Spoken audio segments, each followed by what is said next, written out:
We open in 5 minutes, so make sure, when they all come in, fill it to the top, always take the money. Because they'll try and get away with it, you know. Here they come, they're here already. Hello, love, look in the Kind to the best, please. Kind to the best. Here we go. You got the money, love? Sorry, not until Friday. Friday? Oh, I don't know about that. I see you got your wire. We have, yes. Friday it is. Hello, you wanting a drink? Oh, finest brown ale, please. Fine as this menu, lad. You chap, where's he from? Arabia. Arabia? Yeah. You want mine? My hostess of And you've got the money for us, haven't you? Of course. I've always got the money for a pretty lady. How are you? This way. Down here.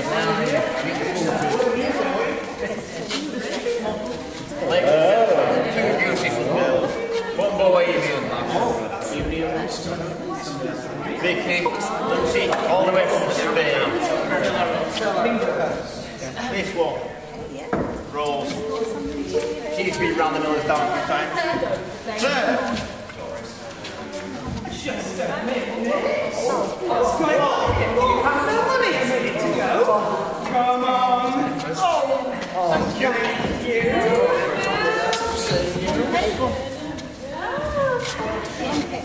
Lady. Little chair.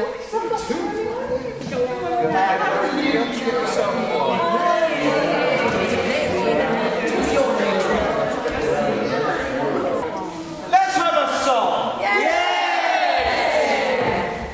Ha ha ha, you and me, little brown duck, don't tie the thing. Ha ha, you and me, little brown duck, don't tie the thing. Me and my husband live all alone in a little log cabin we call our own. I like gin and he likes rum, and don't we have a lot of fun? Ha ha ha, you and me, little brown duck, don't tie the thing. Ha ha ha, you and me, little brown duck, don't tie the thing. When I go toiling on the farm, I take the brown jug under my arm, place it under a shady tree. Little brown jug, 'tis you and me. You and me, little brown jug, don't tie the thing. You and me, little brown jug, don't tie the thing. 'Tis you that makes me friends and foes. 'Tis you that makes me wear all clothes. But seeing that you're so near my nose, tip her up and down she goes. You and me, little brown duck, don't tie the thing. You and me, little brown duck, don't tie the thing. If I'd a cow that gave such milk, I'd dress her in the finest silk, feed her up on oats and hay, and milk her 20 times a day. You and me, little brown duck, don't tie the thing. You and me, little brown duck, don't tie the thing. And when I die, don't bury me at all. Just pickle my bones in alcohol. Place a bottle of booze at my head and feet. Then I know that I will keep. You and me, little brown duck, don't tie the thing. You and me, little brown duck, don't tie the thing. The rose is red, my nose is too. The violet's blue, and so are you. And yes, I get, before I stop, I better take another drop. You and me, little brown duck, don't tie the thing. You and me, little brown duck, don't tie the thing. You and me, little brown duck, don't tie the thing. You and me, little brown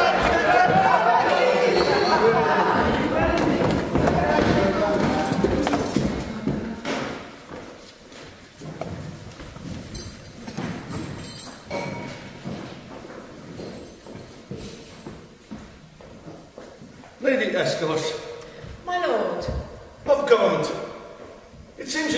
power to unfold would seem to be to effect speech and discourse. Then no more remains. The nature of our people, our cities' institutions, the terms for common justice, you are as well versed in as art and practice have enriched any that we remember. There is our commission, from which we would not have you walk. Call hither, I say, bid come before us, Lord Angelo. What figure of us think you he will make? For, you must know, we have with special soul elected him, our absence to repair. Dressed him in our terror, lent him our love, and given his deputations all the organs of our own power. What think you of this? If any in Vienna be of worth to undergo such ample grace and honour, it is Lord Angelo. Look where he comes. Always obedient to your grace's will. I come to know your pleasure. Angelo, there is a kind of character in thy life that to the observer doth thy character fully unfold, thy virtues shine from it. Hold, therefore, Angelo, in our remove be thou at full ourself, for mercy and mortality in Vienna live in thy tongue and heart. Lady Aeschylus, though first in rank, is thy secondary. Take your commission. Nay, good my lord. Let some more tests be made of my mettle before so noble and great an honour be stamped upon it. No more evasion. We have, with careful and prepared thought, proceeded to you. Therefore take your honours. Our haste from hence hath left unquestioned matters of needful value. We will write to you how it goes with us, and I do look to know what doth befall you here. So fare ye well. In the hopeful execution do I leave you of your commissions. Nay, good my lord. Give leave that we may bring something on the way. My haste may not admit it. Your scope is as mine own, so to enforce or qualify the law as to your soul seems good. Give me your hand. I'll privily obey. I do love the people, but do not like to stage me to their acts. I do not relish well their loud applause, nor do I think a man of safe discretion that doth affect it. Once more, fare ye well. May the heavens give safety to your purpose. Lead forth and bring you back in happiness. I thank you. Farewell.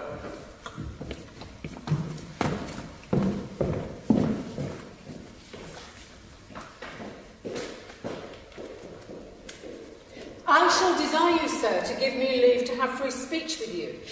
Some power I have, but of what strength and nature I am not yet instructed. 'Tis so with me. Let us withdraw together, we may soon our satisfaction have touching that point. I'll wait upon your honour.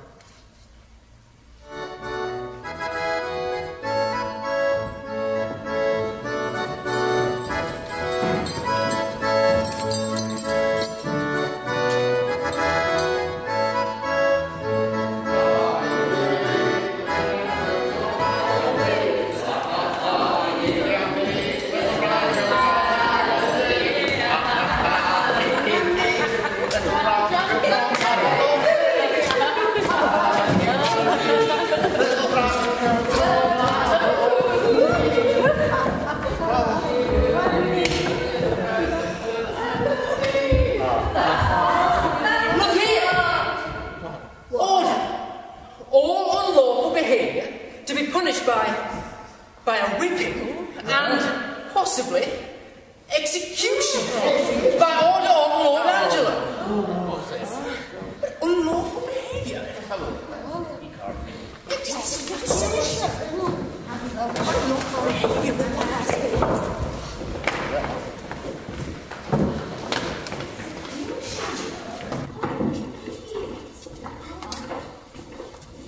If our Duke come not to a peace settlement with the other dukes with the King of Hungary, then all the dukes make war on the King. Heaven grant us its peace, but not the King of Hungary's. Amen. All thou concludest like the sanctimonious pirate that went to sea with the 10 Commandments, but scraped one out of the table. Thou shalt not steal. Aye, that he raised, for they put forth to steal. Ah, but behold, when Madam Mitigation comes. Well, there's one yonder arrested and carried to prison was worth 5,000 of you old. Who's that, I pray thee? Oh, Marissa, that's Claudio, Signor Claudio. Claudio to prison? 'Tis not so. Nay, I saw him arrested, saw him carried away, and, which is more, within these 3 days his head to be chopped off. Art thou sure of this? I am too sure of it, and it is for getting Madame Giulietta with child. Believe me, this may be. He promised to meet me but 2 hours since, and he was ever precise in promise-keeping. Away, we'll go learn the truth of this. What with the war, what with the sweat, what with the gallows, and what with the poverty, I am custom shrunk. How now, what's the news with you? All the bawdy houses in the suburbs of Vienna ought to be plucked down. But what shall become of those in the city? They shall stand for seed. They are gone down too, but a wise burgher put in for them. But shall all our houses of resort in the suburbs be pulled down? To the ground, mistress, to the ground. Here's a change indeed in the Commonwealth. What shall become of me? Fear you not. Good counsellor lacks no clients. Though you may have changed your place, you have not changed your trade. I'll be your tapster still. Come, courage. What's to be done, Thomas Tapster? Here comes Signor Claudio. Let's withdraw. Being brought to prison by the provost. And there's Mistress Juliet. Madam, why dost thou show me thus to the world? Bear me to prison, where I am committed. I do it from Lord Angelo by special charge. Why, how now, Claudio? Whence comes this restraint, Claudio? What's thy offence? What? But to speak of would offend again. Away, sir, you must go. Good lady, one word. Lucio, a word with you, please. Oh, 100 if they'll do you any good. And thus it stands with me. Upon true contract, I got possession of Giulietta's bed. You know the lady. She's fast my wife, save that we official declaration that of outward order. This we came not to. Only for the production of the dowry remaining in the coffers of her parents, from whom we thought it meet to hide our love, till time had won them to us. But it chances the stealth of our most mutual affection, with character too gross, is writ on Juliet. Oh, with child, perhaps. Unhappily so. But this new deputy, whether tyranny be in his place, or his eminence that fills it up, I stagger in. And this new governor awakens all the enrolled penalties that have lain unseen so long that 19 zodiacs have gone round, and none of them have been opened. And now, for a name, puts the neglected act freshly on me, surely to gain reputation. Oh, a word it is. For thy head stands so tickle on thy shoulders, that a milkmaid, if she be in love, may sigh it off. Well, go after the Duke and appeal to him. I have done so, but he is not found. I prithee, Lucio, do me this kind service. This day my sister should the cloister enter, and there receive her approbation. Acquaint with her the danger of my estate. Implore her, in my voice, that she makes friends to the strict deputy. I have great hope in that. She can play reason with discourse, and well she can well persuade. I pray she may. For I would be thus sorry thy head should be lost for playing at a game of tic-tac. I'll to her. Thank you, good friend Lucio. Within 2 hours. Come, officer. Away.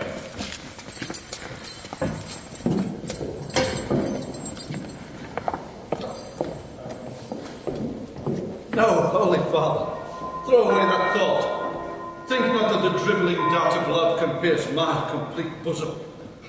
Why I desire you to give me secret harbour have a purpose more great. May your grace speak of it? My holy sir, none better knows than you how I have ever loved the life removed.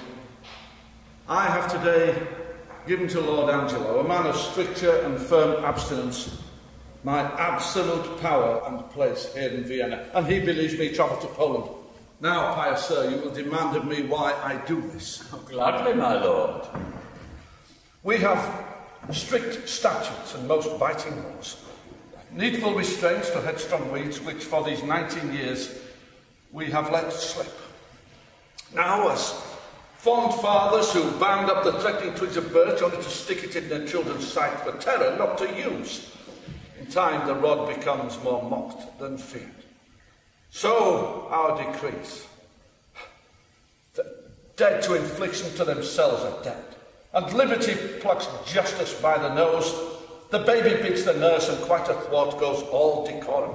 It rested in your grace to unloose this tide of justice when you pleased, and it in you more dreadful would have seemed than in Lord Angelo. I do fear me too dreadful. For sith 'twas my fault to give the people scope, 'twould be my tyranny to strike and gull them for what I bid them do. So indeed, my father, have I imposed on Angelo the office that he may in the ambush of my name strike home.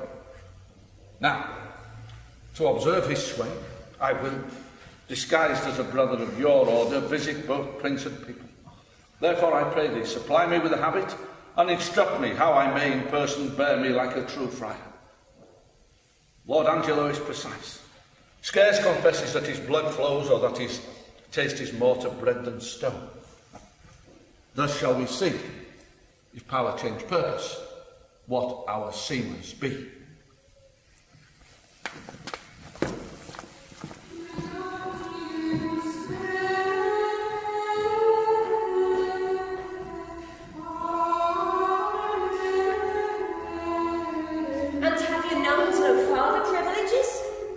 Are not these large enough? Yes, truly, I speak not as desiring more, but rather wishing a more strict restraint upon the sisterhood, the votaries of St. Clair.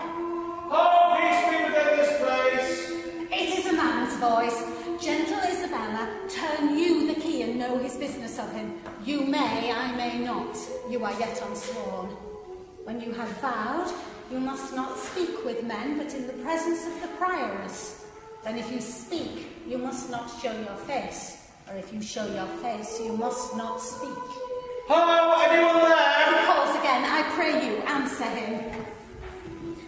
Peace and prosperity. Who is that calls? Oh, hail Virgin. As you must be, as those cheap roses proclaim you are no less. Can you so steadily as to the sight of Isabella, a novice of this place and the fair sister to her unhappy brother Claudio? Why her unhappy brother? I am that Isabella and his sister. Oh, gentle and fair, your brother kindly greets you. Well, not to be weary with you, he's in prison. Woe me, for what? Oh, for that which if myself might be his judge, he should receive his punishment in thanks. He hath got his friend with child. Sir, make me not your story. It is true. Though 'tis my familiar sin to jest, tongue far from heart, I would not play with you so. I hold you as a thing enskied and sainted. You do blaspheme the good in mocking me. Oh, believe it not. Fewness in truth 'tis thus. Your brother and his lover have embraced. Even so her plenteous womb expresseth his full tilth and husbandry. Someone with child by him.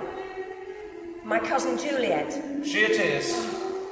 Well, let him marry her. Well, this is the point. The Duke is very strangely gone from hence. Upon his place governs Lord Angelo, a man whose blood is very snowbroth, one who never feels the wanton stings and motions of the sense, but doth blunt his natural edge with study and fast.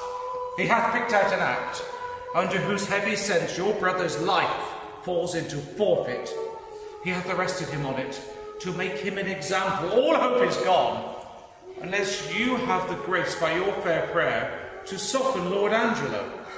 Doth he so seek his life? Has condemned him already, and as I hear, the provost hath a warrant for his execution. Alas, what poor abilities in me to do him good? Say the power you have. My power? Alas, I doubt. Oh, our doubts are traitors, that make us lose the good we oft might win by failing to attempt. Go to Lord Angelo, and let him learn to know when maidens sue, men give like gods. I'll see what I can do. But speedily. I will about it straight, no longer staying but to give the mother notice of my affair. I humbly thank you. I take my leave of you. Good sir, adieu.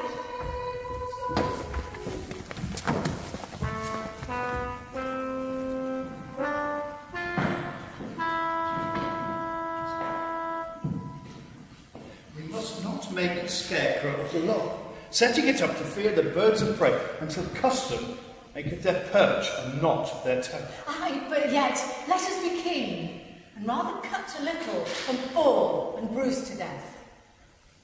Alas, this gentleman whom I would say had a most noble father.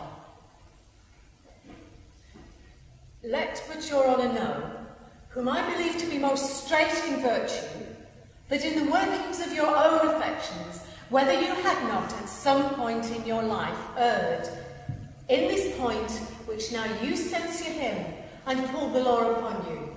It is one thing to be tempted, Lady Escalus, quite another to fall. I not deny that the jury, passing on the prisoner's life, may in the sworn 12 have a thief or two guiltier than him they try. But what's open made to justice, that justice seizes. The jewel we see, we stoop and pick it up because we see it. But what we do not see, we stand on and never think on it. You must not so extenuate his offence, for I have had such faults. But rather tell me, when I that censure him do so offend. Let my own judgment pattern out my life, and nothing come impartial. Madam, he must die. Be it as your wisdom will. As the promised. Here, if you like, Your Honour. See that Claudio be executed by 9 tomorrow morning. Bring him his confessor. Let him be prepared for that utmost of his pilgrimage.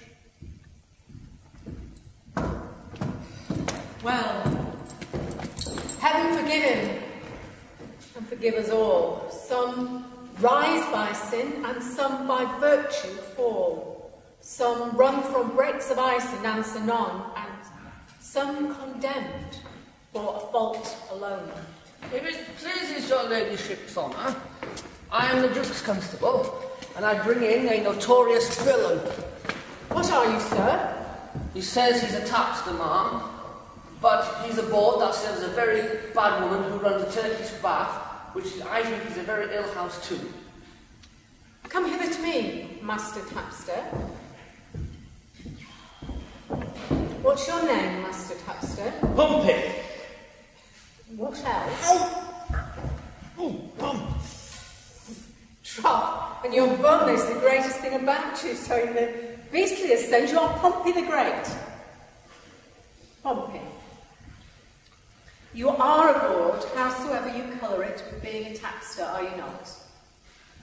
Come, tell me true, it shall be the better for you. Troth, I am but a poor fellow that would live. How would you live, Pompey? By being aboard? What think you of the trade, Pompey? Is it a lawful trade? If the law would allow it. But the law will not allow it, nor shall it not be allowed in Vienna. There are pretty orders beginning, I can tell you. It is but heading and hanging.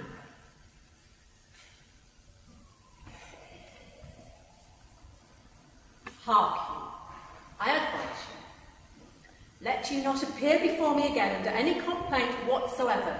No, not for living where you do. If you do, Pompey, I shall beat you to your tent and prove a shrewd Caesar to you. In plain dealing, Pompey, I shall have you whipped. So, for this time, Pompey, fare you well. I thank your counsel. Or shall take it, as flesh and fortune shall better determine. Whip me? No, no. Let Cormac whip his jade, for this valiant heart shall not be whipped out of his trade.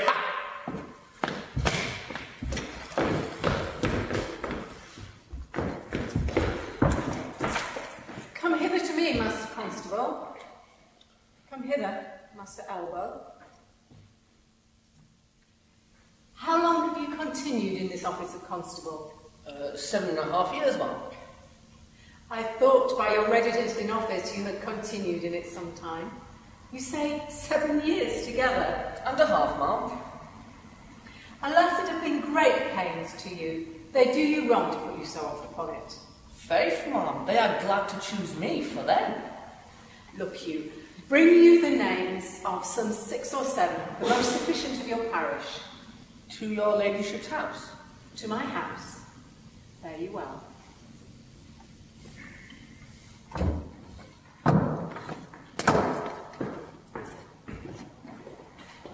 Grieves me for the death of Claudio, but there is no remedy. Lord Angelo is severe. It is but needful. Mercy is not mercy that oft seems so. Pardon is still the nurse of second woe. But yet, Poor Claudio. there is no remedy.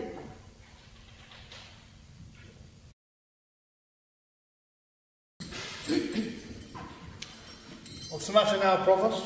Is it your will Claudio shall die tomorrow? Did I not tell you? Hadst thou not ordered, why did I ask again? Lest I might be too rash. Under your good correction, I have seen when after execution judgment hath repented o'er his doom. Go to. Let that be mine. Do you your office or give up your job? You shall well be spared. I crave your honour's pardon. What shall be done, sir, with the groaning Juliet? She's very near her hour. Dispose of them, and that to some fitter place. And with speed. The sister of the man condemned desires access to you. Ask your sister? Aye, my good lord. A very virtuous maid, and to be shortly of the sisterhood, if not already. Well, let her be admitted. See you that the fornicatress be removed.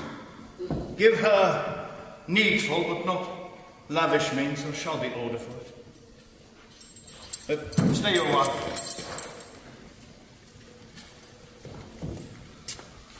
You're welcome, what's your will? I am a woeful suitor to your honour. Please, but your honour hear me. Well, your suit? There is a vice that most I do abhor, and most desire should meet the blow of justice, for which I would not plead, but that I must. For which I must not plead, but that I am at war twixt will and will not.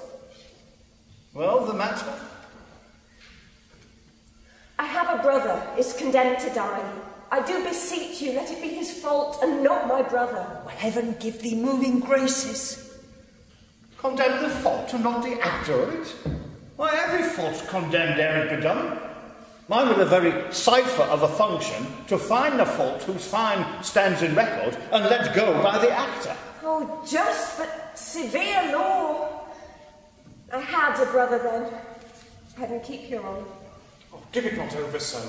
To him again entreat him. Kneel down before him. Hang upon his gown to him, I say. Must he needs die? Made her no remedy. Yes. I do think that you might pardon him, and neither heaven nor man grieve at the mercy. I will not do it. But can you, if you would? Look, what I will not, that I cannot do. But might you do it, and do the world no wrong, if that your heart were touched with that remorse as mine is to him? He's sentenced, 'tis too late. You are too cold. Too late? Why, no, I that do speak a word may call it back again. Well, believe this.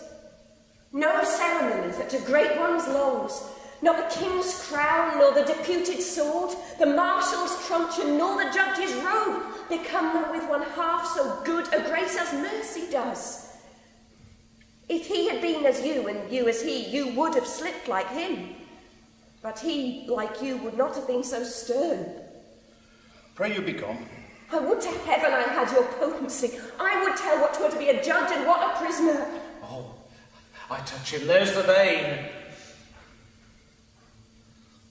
Your brother is a forfeit of the law, and you but waste your words. Alas, alas, why all the souls that were forfeit once, that might the vantage best have took found out the remedy.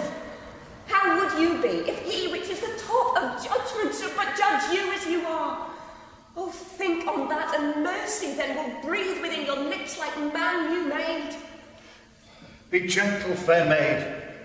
It is the law that condemns your brother, not I. Were he my kinsman, my brother, or my son, it would be thus with him. He must die tomorrow. Tomorrow? Oh, that sudden, spare him. Spare him, he's not prepared for death. Good my lord, bethink you, who is it that hath died for this offence? There's many have committed it. Why, well said. The law hath not been dead, though it hath slept. Those many have not dared to do that evil, if the first that did this edict infringe had answered for his deeds. Now 'tis awake, takes note of what is done. Yet show some pity. I show it most when I show justice, and do him right that by answering one foul deed lives not to act another. Be satisfied. Your brother dies tomorrow, be content. So you must be the first that gives this sentence, and he that suffers. Oh, 'tis excellent to have a giant's strength, but 'tis tyrannous to use it like a giant. That's well said. Could great men thunder as Jove himself does, Jove would ne'er be quiet. For every pelting, petty officer would use his heaven for thunder. Nothing but thunder. Man, proud man dressed in a little brief authority, most ignorant of what he's most assured, plays such fantastic tricks upon high heaven as make the angels weep. Oh, to him, wench. He will relent. He's coming, I perceive it. Pray heaven she win him. We cannot weigh our brother as ourselves. Great men may jest with saints. 'Tis wit in them, but in the less foul profanation. Oh, thou art in the right more of that. Art advised a bit more on it. Why do you put these sayings on me? Because authority, though it err like others, hath yet a kind of medicine in itself that skins the bite on the top. Go to your bosom, knock there, and ask your heart what it doth know that's like my brother's fault. If it confess a natural guiltiness such as it is, let it not sound a thought upon your tongue against my brother's life. She speaks, and 'tis such sense that my sense breeds with it. Fare you well. But gentle, my lord, turn back.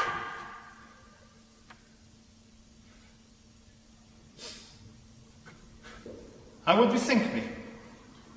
Come again tomorrow. Hark how I'll bribe you. Good my lord, turn back. Ha! Bribe me! Aye, with such gifts that heaven shall share with you. Oh, you have marred all else. Not with fond shekels of the tested gold, but with true prayers that shall be up at heaven and enter there ere sunrise. Prayers from preserved souls, from fasting maids whose minds are dedicate to nothing temporal. I'll come again tomorrow. Go to, 'tis well, away. Heaven keep your honour safe. Amen. Find that way going to temptation where prayers cross. At what time tomorrow shall I attend your lordship? Any time before noon. Save your honour. From thee. From thy virtue. Oh, what's this? What's this? Is this her fault or mine? Who sins most? The tempter or the tempted? Not she. Nor does she tempt. But it is I that, blind by the violet in the sun, do as the carrion does, not as the flower, corrupt with virtuous season. Oh, fie, fie, what dost thou, Angelo? What art thou? Dost thou desire her foully for those things that make her good? Let her brother live. What? Do I love her? That I desire to see her again? To feast upon those eyes? What is it I dream of? Oh, cunning enemy, that to catch a saint with saints does bait thy hook. Most dangerous is the temptation that guides us on to sin in loving virtue. Never could the strumpet with all her double vigour, art and nature once stir my temper. This virtuous maid subdues me quite. Even till now, when men were fond, I smiled and wondered how.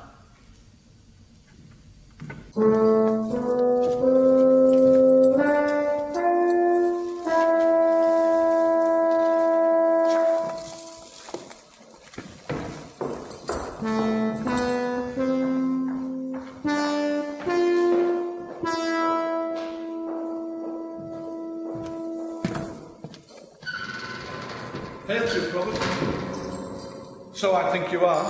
I am, Provost. What's your will, good friar? I come to visit the afflicted spirits here in the prison. Do me the common right to let me see them, that I may minister to them according. I would do more than that if more were needful. Look, here comes one, a gentlewoman. She is with child, and he that got it, sentenced to die. A young man more fit to do another such offence than die for this. When must he die? As I do think, tomorrow. I have provided for you. Stay a while, and you shall be conducted. Repent, you fair one, of the sin you carry. I do, and bear the shame most patiently. I shall teach you how you shall arraign your conscience. I will gladly learn. Love you the man that wronged you? Yes, as I love the woman that wronged him. So then it seems your act was mutually committed. Mutually? I do repent me, as it is an evil, and take the shame with joy. There rest.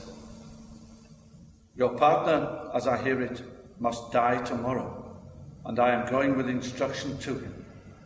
Grace go with you. Benny A.C.T. Must die tomorrow?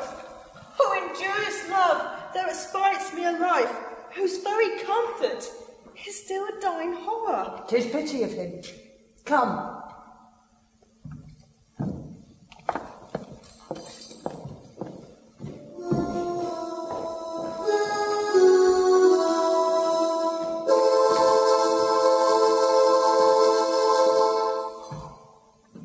When I think and pray, I think and pray to several subjects. Heaven hath my empty words, whilst my thoughts anchor on Islam. Heaven in my mouth, and I did but only chew his name. But in my heart the strong and swelling evil of my imaginings. The state whereon I studied is grown tedious.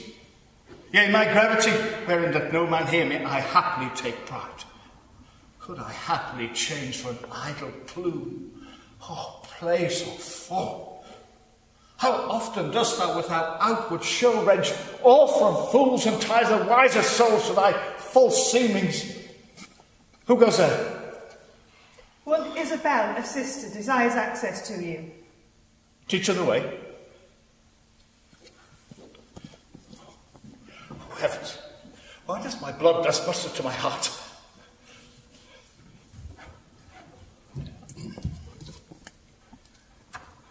How now, fair maid? I am come to know your pleasure. Your brother cannot live.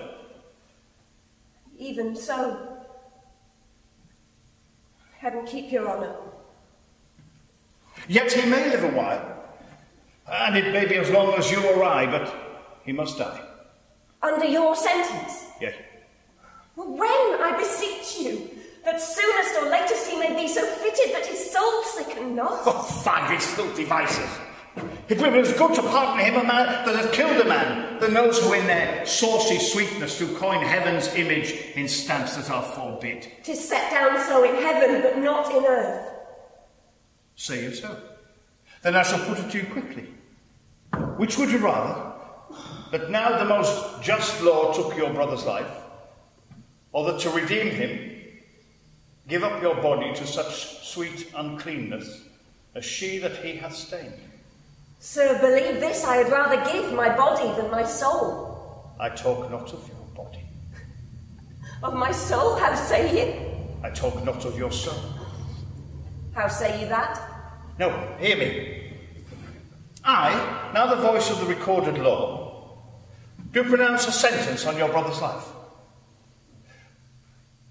Might there not be a charity and sin to save this brother's life? Oh, please you to do it. I'll take it as a peril to my soul. It is no sin at all but charity. Please you to do it at peril of your soul.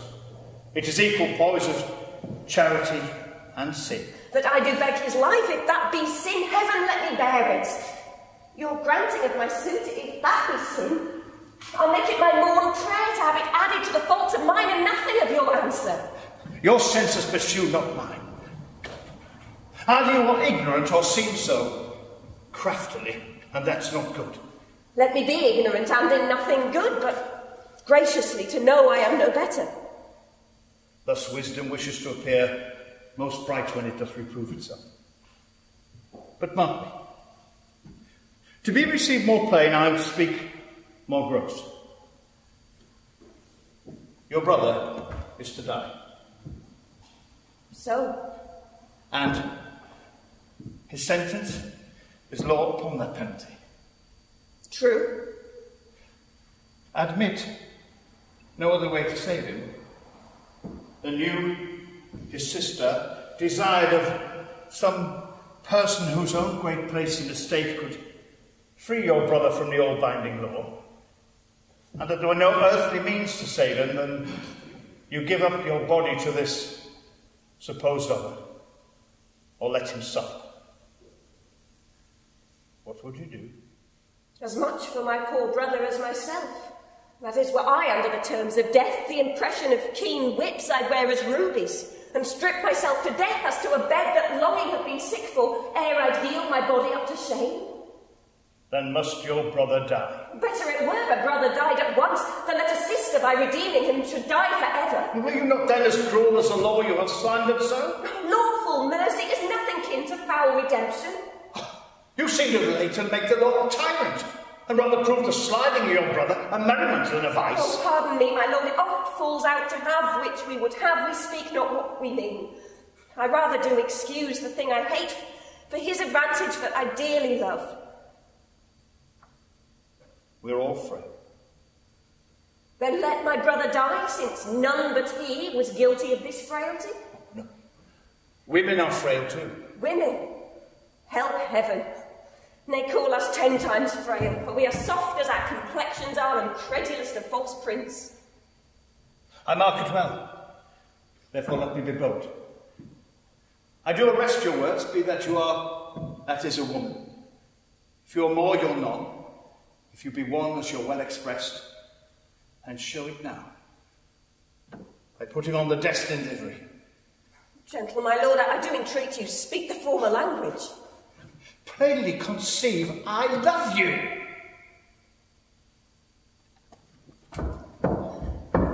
My brother did love Juliet, and you tell me that he shall die for it. He shall not, Isabel, if you give me love.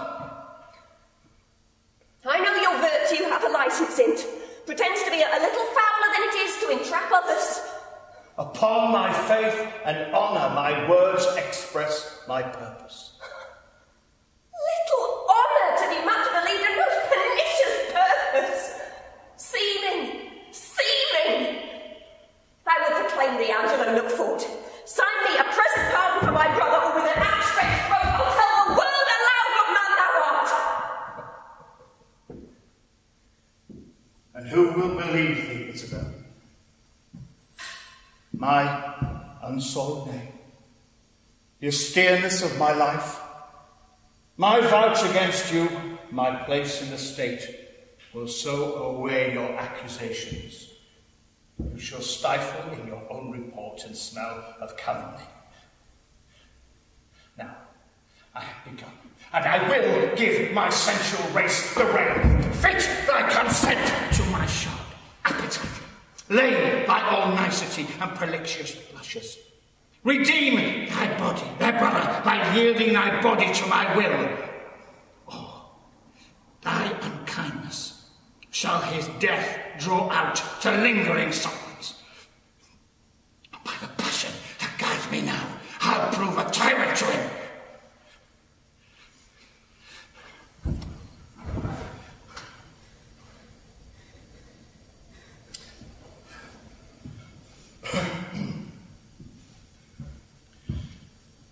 Answer me tomorrow. As for you, my false obeys your true.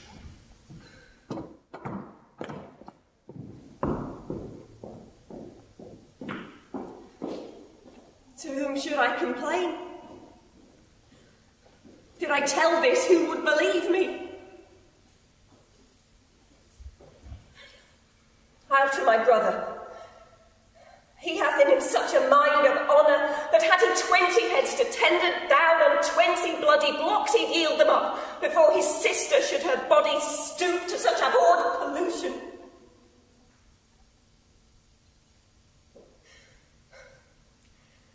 Then Isabel, live chaste, and brother, die. More than our brother is our chastity. I'll tell him yet of Angelo's request, and fit his mind for death, for his soul's rest.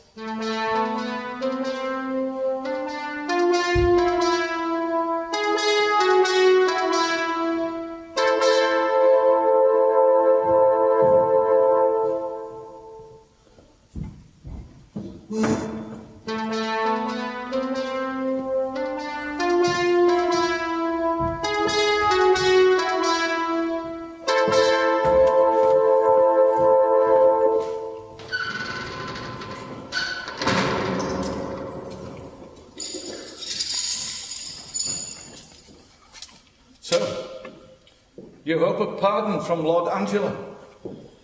The miserable have only hope. I hope to live, and yet I'm prepared to die. Be absolute for death. Either death or life shall thereby be the sweeter.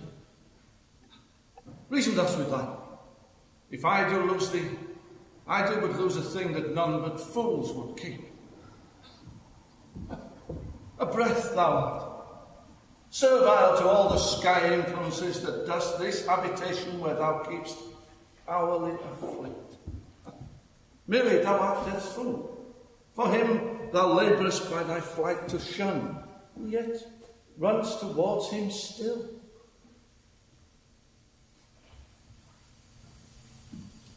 Thy best of rest is sleep, and that thou often seekst, yet grossly fearst thy death, which is no more. Happy thou art not, for what thou hast not, yet thou seekst to get, and what thou hast forgettest. Thou hast no youth, nor age, but as it were, an after-dinner sleep, dreaming on both. When thou art old and rich, thou hast no heat, affection, limb, nor beauty to make thy riches sweet. What's yet in this that bears the name of life? Yet in this life lie hid more 1,000 deaths that makes these odds all even. I humbly thank you. I sue to live, I find I seek to die, but seeking death, find life. Let it come on.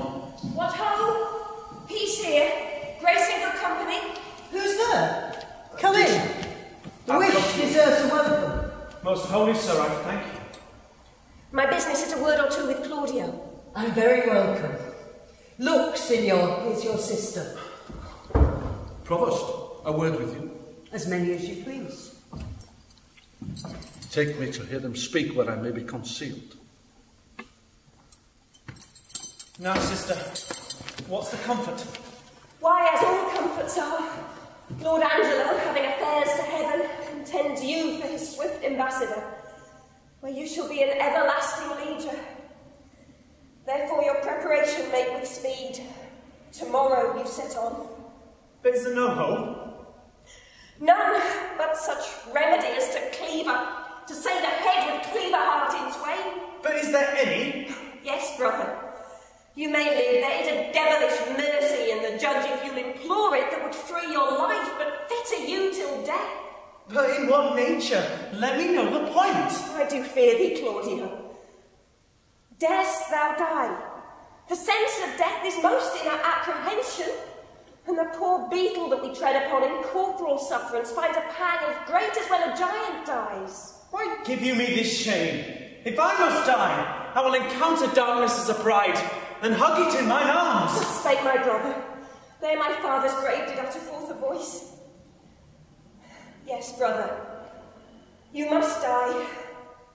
This outward sainted deputy is yet a devil. His filth within being shown me would appear a pond as deep as hell. The precise Angelo? It is the cunning livery of hell. Dost thou think, Claudio, if I would yield him my virginity, thou mightst be freed? Oh, heavens, that cannot be! This night's the time when I should do what I abhor to name, or else thou diest tomorrow. Thou shalt not do it. Oh, were it but my life, I'd throw it down for your deliverance as frankly as a pin. Thanks, sweet Isabel. Be ready, Claudio, for your death tomorrow. Yes.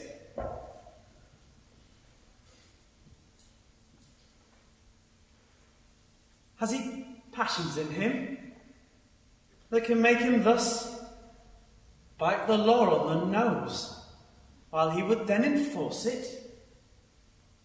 Then sure, 'tis no sin, or of the deadly seven, it is the least. Which is the least?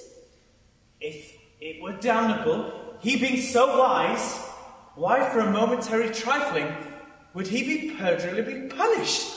Oh, Isabel! What says my brother?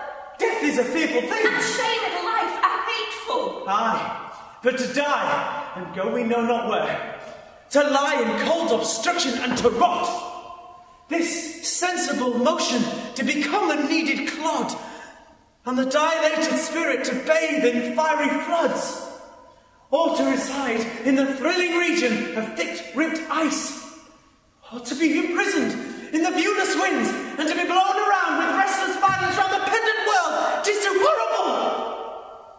The most weariest and loathed of weary life, that penury, age, imprisonment can lay on nature, is a paradise that we fear of death. Alas, alas! Sweet sister, let me live. What sin you do to save a brother's life? Nature condones the deed so far that it becomes a virtue. Oh, you beast! Oh, faithless coward! Dishonest wretch! Wilt thou be given your life out of my vice from thy own sister's shame? Take my defiance. Die! Perish! I'll breathe 1,000 prayers for thy death. No word to save thee. Isabel! Oh, fine! It's best thou die quickly! Isabella! Vouchsafe a word, young sister. But one word. What is your will? If you might dispense with your leisure, I would by and by have some speech with you. I have no superfluous leisure. My time must be stolen out of other affairs. I will attend you a while.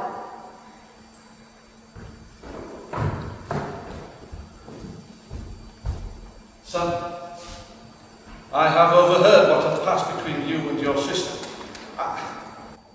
Angelo had never the intent to corrupt her, only he had made trial of her virtue.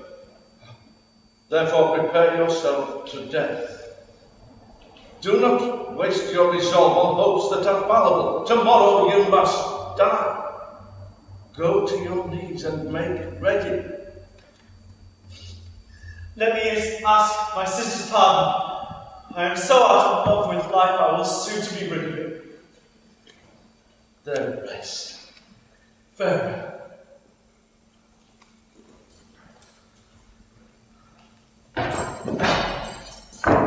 Province, a word to you. What's your will, good son? Leave me alone with the maid. My mind promises with my habit no loss shall touch her by my company. In good time.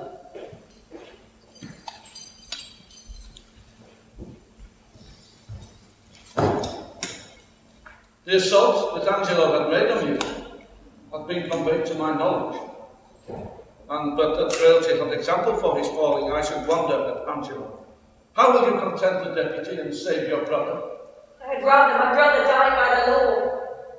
But oh, by how much is the good Duke deceived in Angelo? If ever he return and I can speak to him, I will declare his government. Yet he will avoid your accusation, saying he made trial of you only. Therefore, fasten your ear to my advices. A remedy presents itself, whereby you may do a poor, wronged lady a deserved benefit. Redeem your brother from the angry law, do no stain upon your own gracious person, and much please the absent Duke, should he peradventure return to have hearing of this business. Let me hear you speak, Father. Have you heard speak of Mariana, the sister of Frederick, the great soldier who miscarried at sea? I have, and good words went with her name.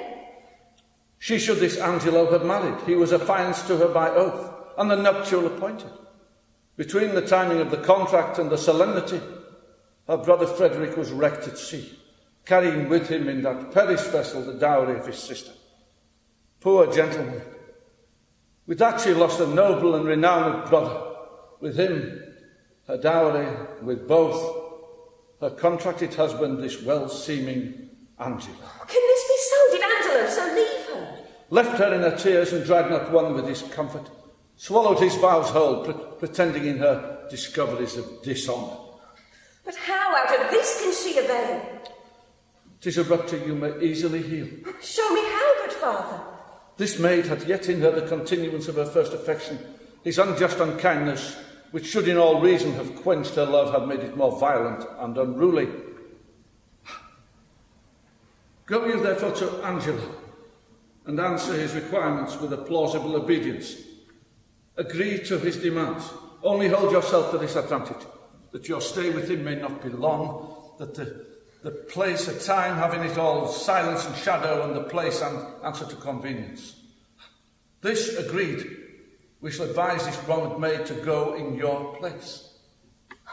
If the encounter be known hereafter, it may compel him to a recompense, and hereby this is your brother saved, your character untainted, the poor Mariana advantaged, and the corrupt deputy scaled.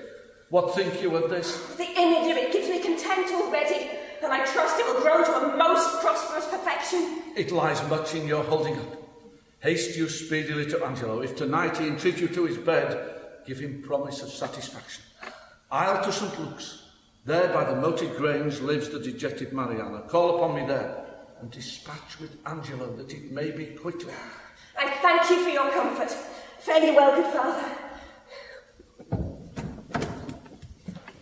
Nay, if there be no remedy for it, and if you would buy and sell men and women like beasts. Oh, heaven, what comes here?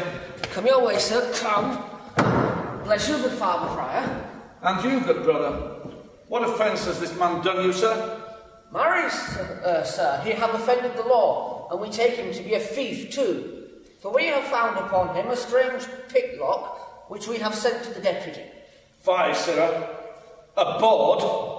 A wicked bawd? The evil that thou causest to be done, that is thy means to live.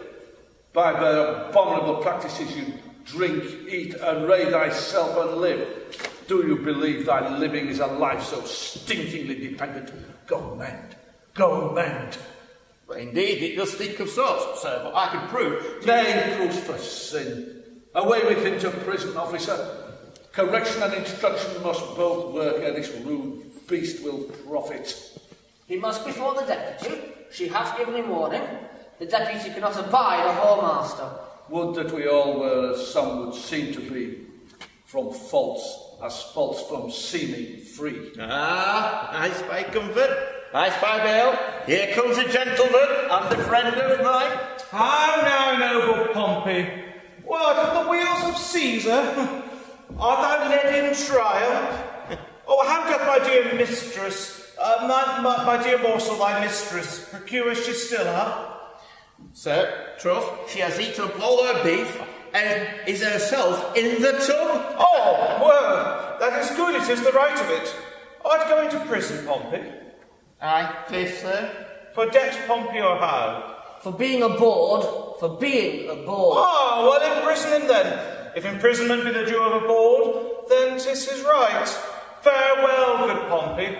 Commend me to the prison, Pompey. I would not, sir, your good worship, you would be my bail. Oh, that will I not, Pompey. I will have Pompey pray to increase your bondage. Not me, my Bless sir. you, friar. And you, sir. That will I not, Pompey. What news abroad, friar? What news? Oh, go to kennel, Pompey, go. What news, friar, of the Duke? I know none, unless you can tell me of any. Oh, well, some say he is with the Emperor of Russia. Others some he is in Rome. But where is he, think you? I know not, but wheresoever I wish him well. Oh, well, it was a mad, fantastical trick of him to steal from the state. Lord Angelo dukes it well in his absence. He puts transgression to it. He does well, on't? Ah, a little more leniency would do no harm in him, friar. There was too grave a vice, and severity must cure it.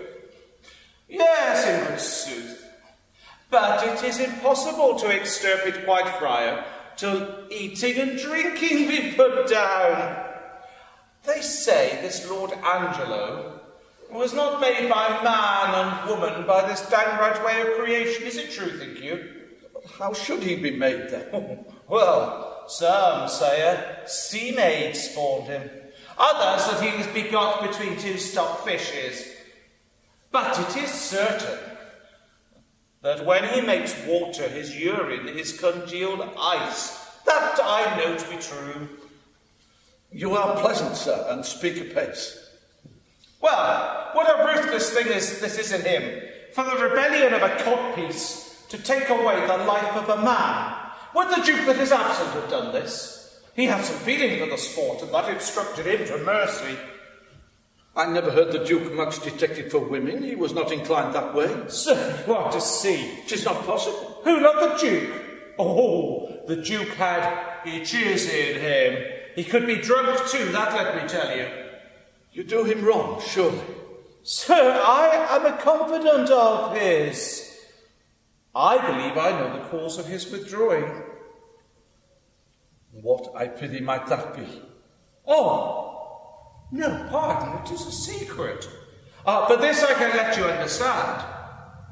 The greater file of the subject held the Duke to be wise. Wise, yes, no doubt he was wise. A very superficial, ignorant fellow. Either this is envying you, or folly, or mistaking. You speak unskilful. Or if your knowledge be more, 'tis much darkened with your malice. Oh, sir, I know him and I love him. Better love hath greater knowledge. Greater knowledge hath dearer love. Come, sir, I know what I know. I doubt that. But if the Duke ever return, I beg you make your answer before him. I may report you, and I prithee your name. Sir, my name is Lucio, well known to the Duke. I hope he may know you better, if I may live to report you. Oh, I fear you not. Oh, you hope the Duke will return no more, or if he do, you will forswear this again. I will be hanged first, but no more of this. Canst thou tell if Claudio die tomorrow or no? Why should he die? Oh, what, marry, this Claudio is condemned for untrussing. Farewell, good friar. I prithee, pray for me. Oh, I will say to thee again, the Duke would eat mutton on Fridays. He's not past it yet, say that I said so. Farewell. No might, no greatness in mortality can censure escape. Back-wounding calumny the righteous virtue strikes. What king so strong can bind the gall up in these slanderous tongues? But who comes here? Go, away with her to prison. Oh, good, my lady, be good to me. Your honour is accounted a merciful woman, good my lady. A board of 11 years continuance, may it please your ladyship. Oh, my lady, this is one Lucio's information against me. Mistress Kate Keenan was with child by him in the Duke's time. He promised her marriage. His child is 1 year and a quarter old. Come, Philip and Jacob. I have kept it myself, but see how he goes about to abuse me. That fellow is a fellow of much licence. Let him be brought before us. Away with her to prison. Go to. No more words. Provost, Angelo will not be altered. Claudio must die tomorrow. Let him have all charitable preparation. So please you, this friar hath been with him and advised him to death. Good evening, good friar. Bliss and goodness unto you. Of whence are you? I am a brother of a gracious order, late come from the Holy See in Rome, in special business of His Holiness. I pity, madam, pray tell me, what disposition was the Duke? A man who, above all other strives, contended especially to know himself. And what pleasure was he given to? A gentleman of all temperance, but leave we him to his events. With a prayer they may prove profitable. Let me desire to know how you find Claudio prepared. He now most willingly humbles himself to the determination of justice, and now he is resolved to die. I have laboured for that poor gentleman to the extremest shore of my modesty, but my fellow justice I find so severe that he forces me to tell him he is indeed justice. Well, if his life follow his proceeding, he does well. But if he should chance to fall, he hath sentenced himself. I am going to visit the prisoner. Fare you well. Peace be unto you.